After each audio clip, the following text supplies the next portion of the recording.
Now, in this episode of Eamonn and The Gaffers, I'm going to introduce you to a man who's been a player, he has been a manager, and he has been a player-manager as well.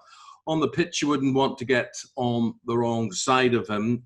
He was a formidable opponent in midfield in a career that lasted 21 years. It took him from Bolton to Everton, Queen's Park Rangers, Man City, Southampton, Notts County and Bury. As a manager, he's been in charge of Man City, Sunderland, Leeds, Coventry, Plymouth, Mumbai City, and led internationally England at under-21 level and Thailand.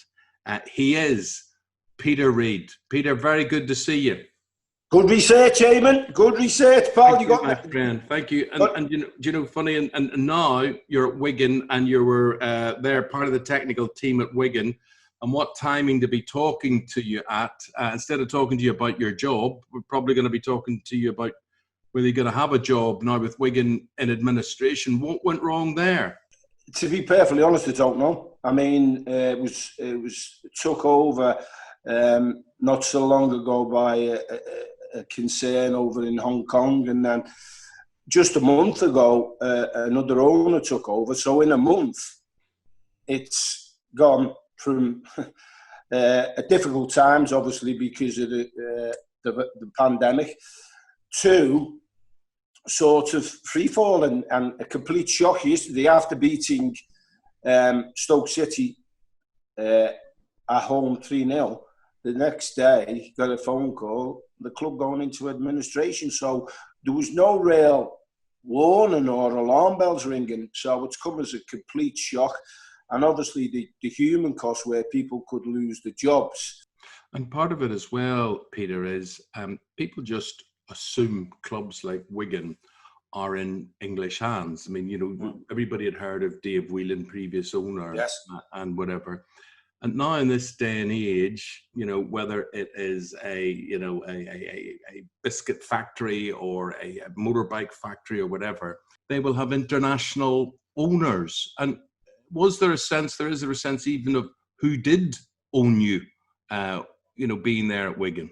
It was always pretty vague. It was always sort of the Hong Kong concern or the Chinese concern. So as we all know, football now is global and big companies own them. But there was no inkling of this coming about. And you know, recently, the football, when we started back, we've had 3 victories. So everything to me, you know, the garden seemed rosy.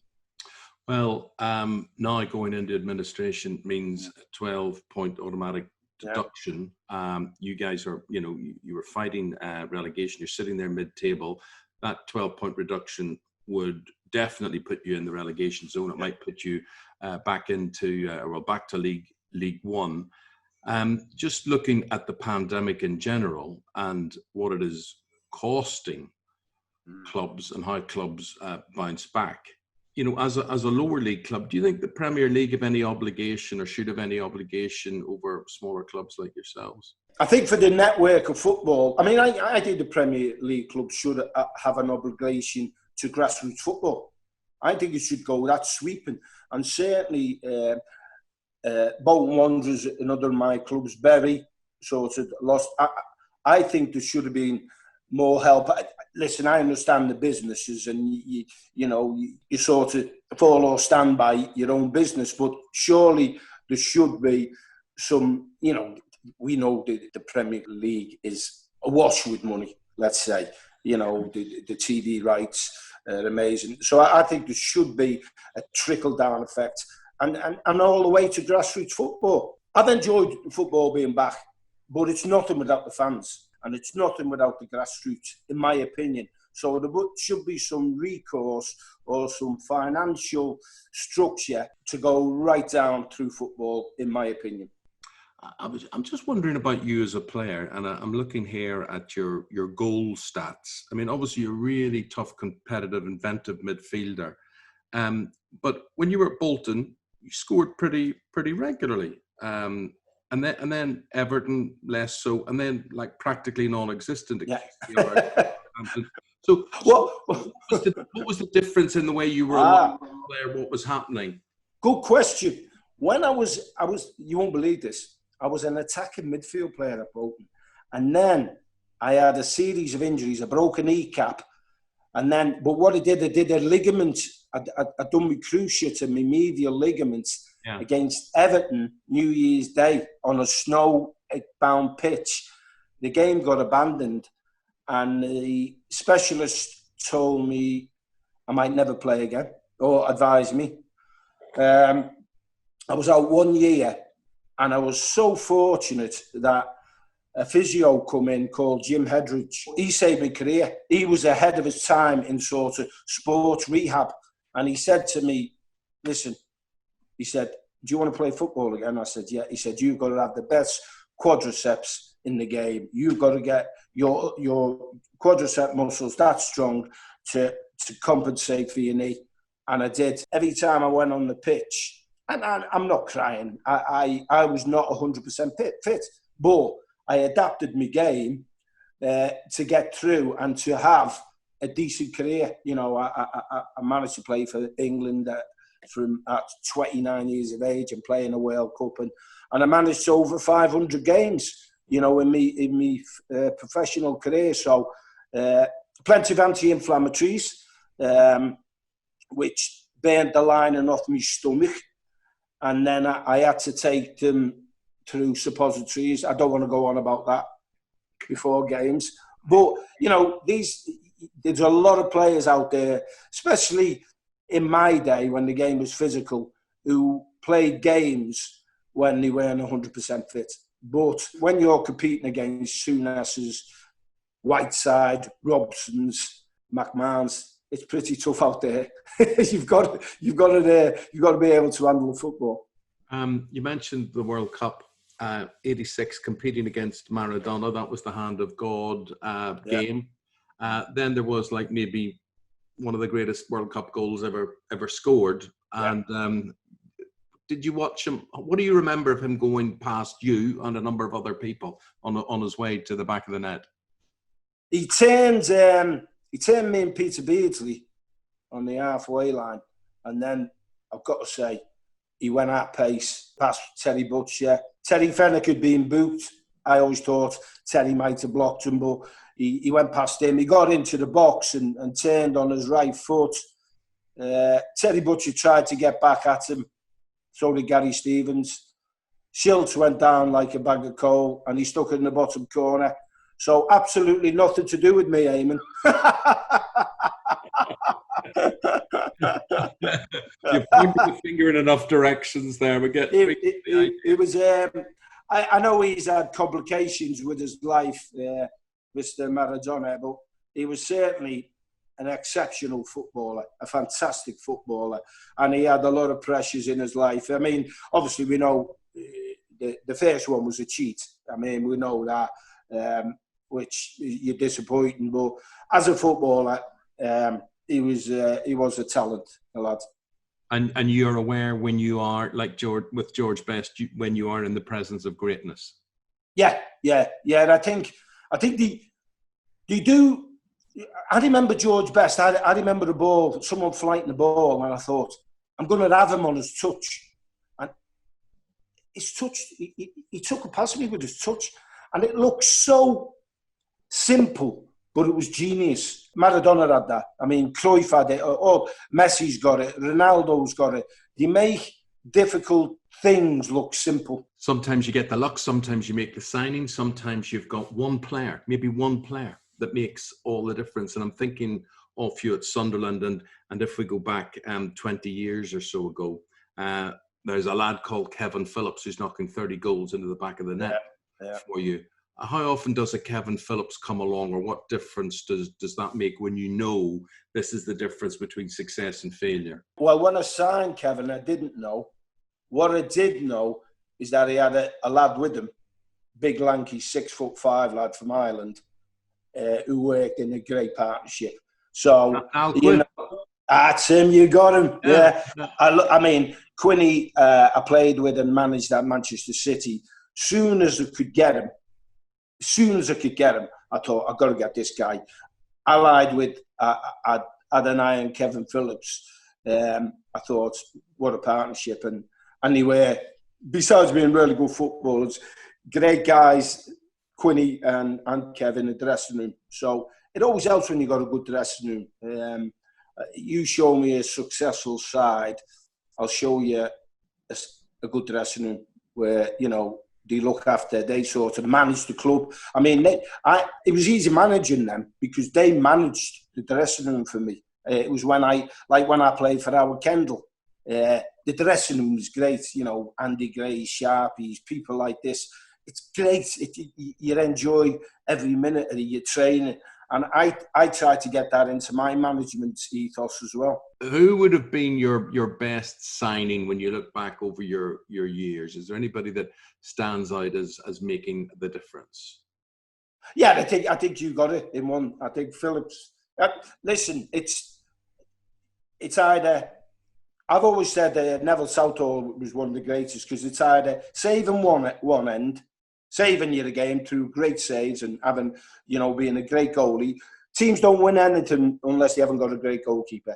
And the other end, sticking it in the net. So Kevin Phillips was unbelievable at sticking it in the back of the net. When he was doing that, when he was sticking the ball in the back of the net,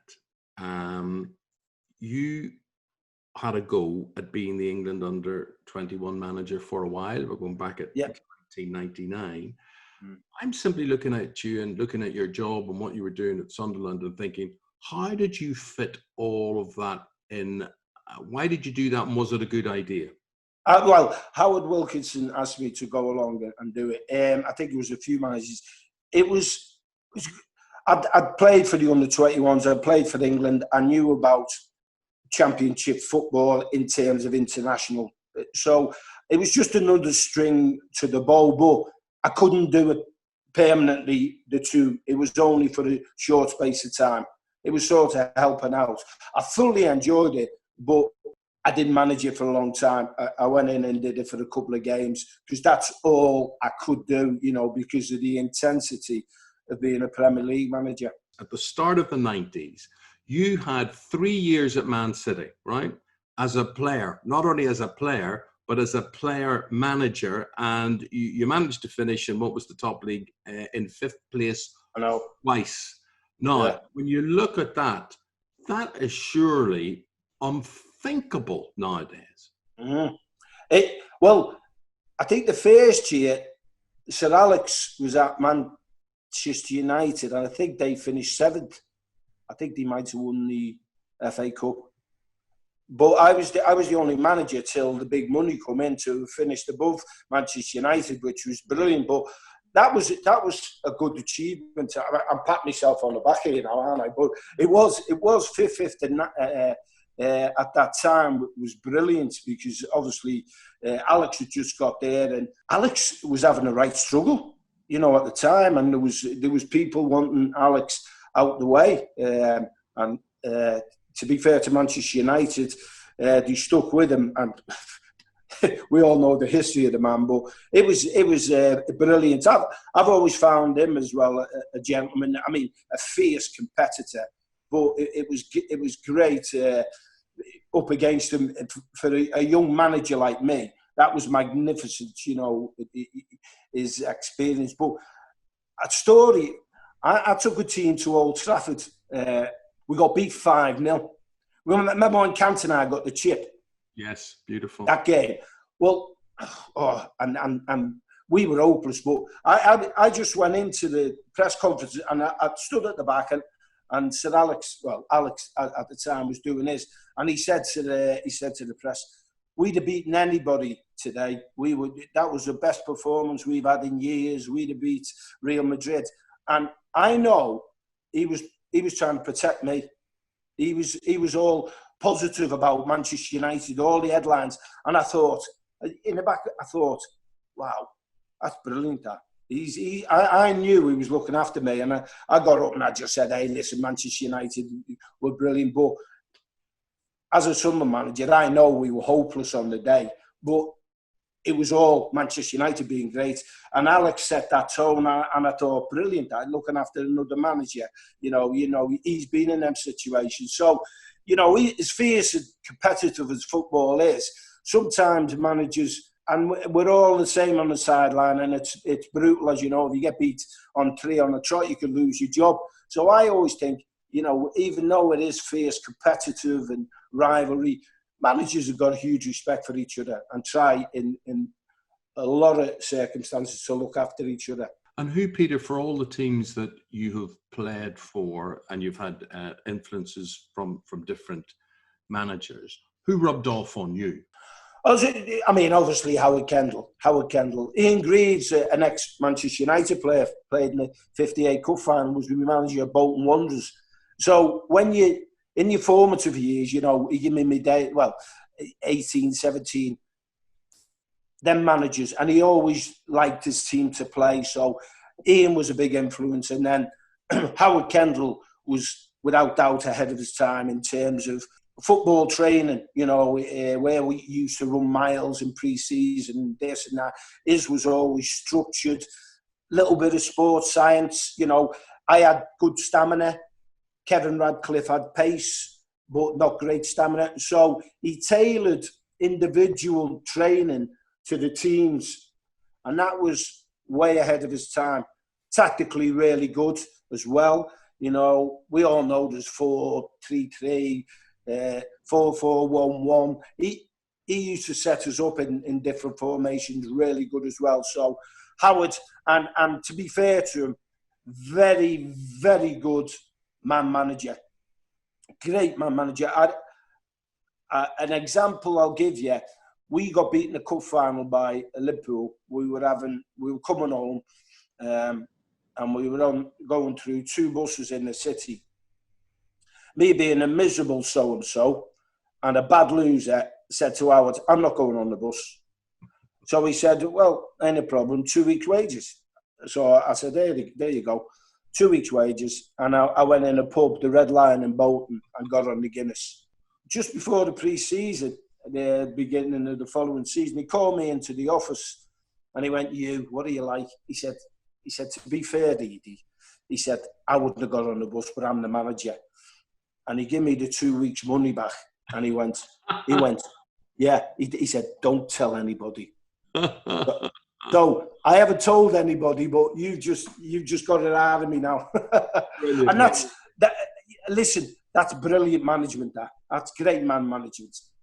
Would he have advised you? It's interesting you pick out 2 Howards, Wilkinson and Kendall there as being massive influences. I mean, Howard Wilkinson from the same point of view that the way he technically thought. Well, I think I played for Bolton Wanderers when he was a coach at Notts County. And setting up against his teams, I thought, wow, you know, it was a different way he had to play. And so I always remembered that many years back. And then, of course, he had a real strong side at Sheffield Wednesday. Big physical side. I'm on about, you know, but the job he did at Leeds when he sort of got Strachan in, and, you know, he had that great, he had the great Gary Speed, God rest his soul. He had a young Batty and McAllister. What a team that was. So, you know, he was ahead of his time in terms of coaching as well. And both of them, Ian Greaves was similar to that. But certainly Howard Kendall and Howard Wilkinson on the training pitch were way ahead of the times. Being a gaffer, being a manager, must be very difficult. How would you describe you as someone to play for? If you were, you know, what sort of manager were you? I tried to have a good dressing room. I tried to be honest with them. It's always difficult leaving players out. You know, nowadays, not so difficult because I think players sort of buy into a squad system. The most heartbreaking thing for me as a manager back in the day was saying to a young player, I don't think you're good enough for this standard. That was the brutal. That was so. You had to say, well, you know, I'm helping you get into another career early because I don't think you're good enough. But I want you to prove me wrong. Go and prove me wrong. So that was the most difficult. Were you ever proved wrong?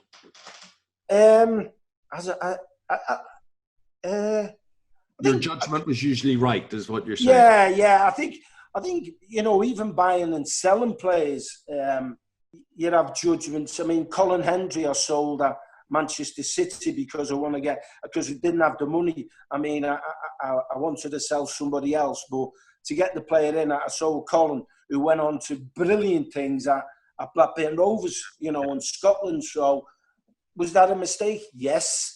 And you know, as a manager, you've got to get, hey, listen, I've bought some players who didn't do it for me, but the majority I got right. I mean, if you ask Sir Alex now, we'd say he bought a few players who weren't up to the standard. But you've got to get the majority right. I think I got the majority right. I liked footballers, so we always had an environment where you enjoy training, or I think, you know, I wasn't adverse to players having a laugh. I wasn't adverse to players enjoying themselves when the time was right. I think nowadays the better athletes, and rightly so, you know, the alcohol. When I played, or certainly it was changing when I managed, but when I played, if I hadn't had 6 pints in an hour with Robbo after the game, there was something up with me. You know, that was the way we were. Yeah. You know, we wouldn't do it nowadays. But I'd get into people, you know, I'd get into people. Nowadays, I think it might be called bullying.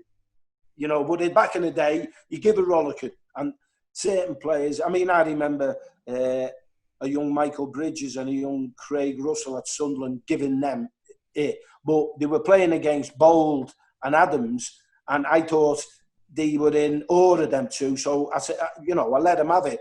I mean, they come out second half and we won the game 1-0, an own goal. But I think that made them grow up. Would I do it differently now? Yes, possibly. So, yeah. You know, you look at you, the man who you are, all the things that have made you, but yet Peter Reid, could we put him in as a Premier League manager in 2020 with the way players think now, with the way agents think? I mean, would you be allowed to exist? You learn how to. Hey, listen, I knew I couldn't rollick certain players because they couldn't handle it. So I'd never do that. I'd get after the lads who thought I'd handle it. But when I went to Thailand, it was a great experience in terms of, as you know, over there, if you sort of raise your voice or give people rollickings, you lose face. So you can't do it. Right. You cannot do it. The Thai boys, so I had to do it a different way. That was a great learning curve, unbelievable learning curve. So I learned, you know, when you see Sir Alex get after people, I used to get after people. I would certainly do it a different way now, but you can still do it a little bit more subtly, I think, nowadays. But that days where I think you could give the odd hairdryer, and in my day I did. But if you give the lads a hairdryer every team talk or team meeting, it falls on, you know, they get fed up with it. You can only do it as an impact every now and then. The Thai thing fascinates me. So we're going back, 12 years ago? Yeah, something like that, yeah. Yeah. And for you to say, you know, this was a different, not only professional experience, but culture. Yeah. And all I know about Thailand is, having been there, the people are so peaceful. They're a genteel people. So listen, tell me what you learned there. Tell me what you brought. Why did they go for you in the first place? I was having a drink in the bar on holiday, and we got talking to a guy, Joe Simmons. He's no longer living, and he said, "Would you fancy it?" And I said, "Yeah, you know, I think I'd had a few, hadn't I? So I'd have said yeah to it." So I got a call about 2 weeks later, and then, you know, get on a plane, it's, you know, have a chat with us, and then all of a sudden I'm there, and like you say, different culture. I mean, you can't walk around the dressing room without slips on. I'm walking around, you know, in the shower, think I'm He-Man, and I get a little bit, no, different religions, different culture, so you always have to have a shower with a little jockey shorts on, little things like that, little, you know, like I say, you can't get into everybody, you have to do it different ways. But one of the great things is when I was taking training sessions, the lads were always dead stern. So I had little games where they started laughing. And so through an interpreter, I've gone, well, the boys weren't allowed during training with coaches who'd been with them to like have a laugh. When I got to know them and they enjoyed coming on international duty and they enjoyed the training, I sort of won them over. It was a good atmosphere. And there was one session, because they're always good, a little passing, short passing. But I was trying to get them to hit a long diag.